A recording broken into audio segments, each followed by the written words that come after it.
This is Ayman Khan here for Boxing Social in association with Betfred. We are here via Zoom with the one and only Alen the Savage Babic to talk boxing as we have just Usyk versus Joshua 2 coming up very shortly and an interesting fight on the undercard, which we want to get his thoughts on as well. But first of all, Alen, how are you doing? Oh, thank you. Very good. I'm in my hometown of Rovi, just relaxing. Mike Tyson shirt and stuff. Just relaxing and sparring 10 hours a day. That's my vacation. So I'm kind of getting back into it, so expecting my own fight soon. So we go from there. Yeah, Alen, when can we expect you back in the ring? Eddie was mentioning that he was having some talks or conversations about it. But when can we expect you back? Well, I know as much as you do. I know my Savage Army. I really don't know much, but I have started training. I feel it's going to be soon, maybe September or October. I don't even know. I don't know. Maybe in 2 months' time, But I think I'm going to be back this year, of course, and maybe in 2 fights. I don't know. I would like it, So I hate this rest time. I hate resting. So let's go back, or I will be back. I will give you all I have. Alen, let me get your thoughts then. First of all, the Usyk-Joshua 2 rematch. When you saw this fight was announced after watching the first fight, what were your initial thoughts about it? Well, my initial thoughts are the fight is going to be the same, like most of the people think. There's not much that Joshua can do, blah blah blah. But it's a heavyweight fight, and all of the eyes of the boxing world is on that fight. It's a lot of pressure, So I don't know how Josh is going to cope with it. Usyk is a monster. He's a cold machine. He doesn't care about that because the pressure is on Joshua, of course. So very, very tough job Joshua has on his hands to beat Usyk and to endure all the pressure and stuff. So I can't even imagine what it feels like to him.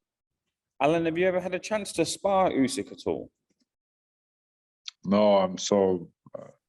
He's one of the few guys that I never sparred that I wanted to. I want to spar Usyk, but I never had a chance. Because not many heavyweights are as short as I am. There's not many. And with that, then Joshua to change things around, he's brought in the renowned trainer in Robert Garcia. People are saying to bring him on the front foot, be aggressive and hunt down Usyk and really just try and land on him wherever he can. Do you feel that's the way to, if Joshua is to beat Usyk at the weekend, that's what he has to do to get the victory? Well, yeah. Well, the plan is simple. He has to knock him out. He's not going to win a decision, I don't think, ever, because Usyk is much better boxer, and that is it. So he has to do much more than Usyk does. Usyk can play with Joshua for 12 rounds and win, because he's that kind of good. Boxing. It's crazy to hit a guy like Usyk. So you can't go knock him out because he's gonna play with you, and you can't go stand around because he's gonna win the fight. So it's a very, very, very terrible situation for Joshua. But Joshua had very good sparring partners. My guy Mark Miller was one of them, and he told me he's prepared and stuff, and like the last time. So I really don't know what can he do differently. I know Usyk can do a lot of the stuff differently. He can go for the knockout. Usyk is a puncher also. He has some good knockouts on his record. So I think all of the cards fall into Usyk's pocket right now. Mm-hmm. Alen, if Joshua was to get the victory at the weekend, how big would that be? Oh, it'd be the biggest in the last, 50 years. I think that would be a true shock. And it's crazy to say that because Joshua is bigger, stronger, more athletic, everything. Everything you think, guy would be a favorite, but he's not. He's a big underdog in this fight, according to myself and most of the media as I saw it. So I think it would be huge if he can do that. He is special. If he can do this, he's special. When he beat Klitschko, he was special. When he was the champion and stuff, all the things he did, he was special. But if he beats Usyk and be 3-time world heavyweight champion, that would be extraordinary. That would be something more than special. I don't know where can he go from there. Yeah, but some people are saying though, if Anthony Joshua does lose at the weekend, that maybe he should walk away from the sport and that he might retire. Do you feel that's fair to say? Do you think he will? That's stupid talk. Let's not get ahead of ourselves. Anthony Joshua is still Anthony Joshua day after Usyk fight. He can lose by knockout in first round and still be one of the biggest draws in boxing. Maybe in boxing history. What are you talking about? Who is saying that? You have to smack them all on their filthy little mouth. Don't fucking say that. Listen to this. Joshua walks up. I never even heard about it. That's how it upsets me. Fuck you, haters. How can you say that to Anthony Joshua? He's the man who resurrected boxing. He saved boxing. The fuck you talking about? He can talk. It's like with Chisora. Oh, Chisora should retire. Who the fuck are you to tell Chisora to retire? You don't know shit about boxing. You don't know what he's been through, bro. Chisora and Joshua and Fury, those kind of fighters, they can fight as long as they want. And we can only shut up and watch. And you will watch. Every time Joshua fights, you will watch. So don't call him to retire. Don't be stupid. I hate people doing that. It really gets my nerves, I was in my last fight. I get like one punch.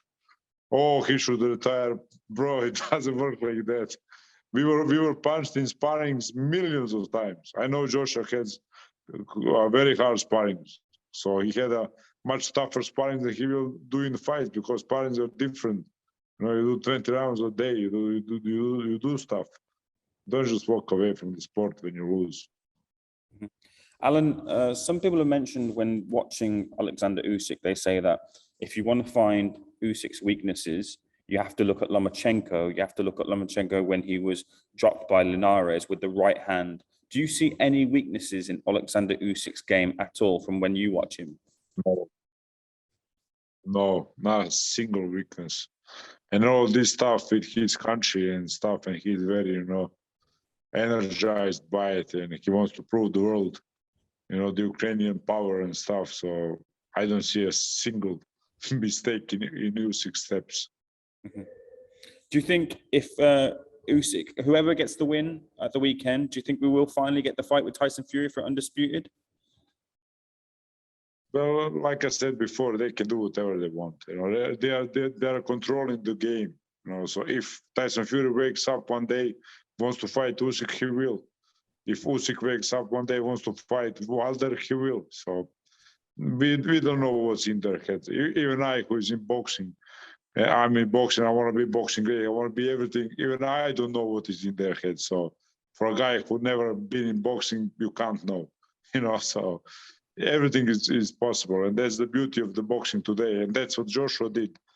You never forget Joshua did all those things. He brought all of this we have now into the world. We knew Klitschko and then we knew Joshua. So all of the world knows Anthony Joshua. And I wish him the best of luck. I love Usyk. And I would bet on Usyk.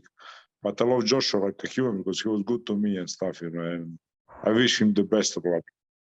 Alen, let's get your thoughts on another fight that's going to take your interest on the undercard, that being Filip Hrgović versus Zhilei Zhang. What's your thoughts on that one?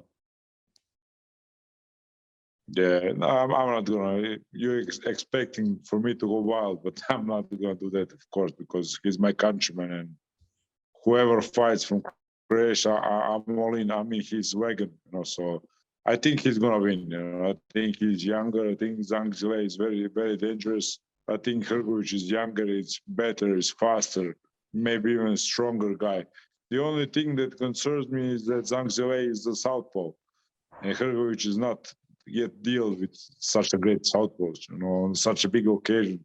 So that can be a little tricky, but let's see. It's going to be an awesome fight. I'm going to watch it. Your friend, Dylan Whyte, he's emerging back into the scene. He says he's ready to come back and have a big fight. There are whispers going around that it might be Daniel Dubois. Your thoughts on Dylan Whyte versus Daniel Dubois if that's the fight next? But yeah, we just talked. Does it bother you, the connection? Oh, Is can you it hear me bad? now? Yeah. Is it bad, the connection for the Yeah. video and stuff? It's better Yeah, now. we can do it later then because it's terrible reception. Look, it's just sorted now. Oh, okay, because if I don't want it glitching in the video. No, you're good. You're good. Yeah, so yeah, I heard with Dylan Whyte a couple of days ago, and he told me, he's getting back into it, getting back into the shape. He's feeling it again, So he has a lot of offers on the table, So, like I said before, we never know what's in his head, and who is he gonna choose? But he is also one of the biggest draw in boxing today, So let's see who it is, and I hope I'm gonna be in that sparring camp. I miss it. Another interesting fight at heavyweight, that being Joe Joyce versus Joseph Parker, was announced on BT Sports. A very interesting fight in the offing as well. What do you make of that one? It's an amazing fight. Can't wait to watch it. I'm Team Parker. He's an idol to me. I love Parker. I love the way he behave. I love the way he box. I love everything, about Joseph Parker. But that being said, I sparred Joe Joyce 15 rounds in 3 days. So I know he's dangerous. He's a very, very dangerous guy. And I don't know, I would say it's an even fight for me. As much as I love Parker, I want him to win. I say it's a 50-50 fight, because Joyce is relentless. He really is. I sparred many guys. I never see someone do that. He's such a relentless guy. You don't meet a lot of guys like that. He takes the shot and he doesn't care. He just continues to go. So let's see but Parker is very dangerous, and he shouldn't take shots for Parker. So very interesting fight, 50-50 fight for me. Alan, final couple of questions for me. I spoke to Dave Allen yesterday, I believe it was, and he said that he's going to be having a fight towards the end of the year. You're still looking for that fight with Dave Allen down the line? Listen, I'm looking for that fight for the past 3 years, but listen, Eddie Hearn picks my fight, Dylan Whyte manages my fight, so of course I want to fight Dave Allen whenever, whoever, everything I say, but I don't know really what's happening with that fight. Nobody really told me you're going to fight Dave Allen, not in a single point of time, so I don't know what they think. I really don't know. I'm just a boxer. I put myself in that kind of state. I'm a gladiator. I'm going to fight whoever. When they say Dave Allen, I'm going to be thrilled. I'm going to be so happy. And then I'm going to let you guys, because now you know better than I do about me and Dave Allen fight, And final one from me then to your Savage Army, the Gladiator speaking now, and he's got a Savage Army. He's got a Savage Army. We'll be watching this interview. Your message to them? My Savage Army. Soon we shall feast on blood, my Savage Army. They're my bloodthirsty savages, and I love them. Last time I was in the arena, in the O2 arena, it was hell. It was you guys creating hell. It was havoc. That's why I wouldn't go down. That's why I would never go down. And I'm never going to disappoint you. I'm coming back. Savage is coming back. Savage is feeling it. So I'm ready. Notify Sir Eddie Hearn, notify them all, my Savage Army. Go harass them all.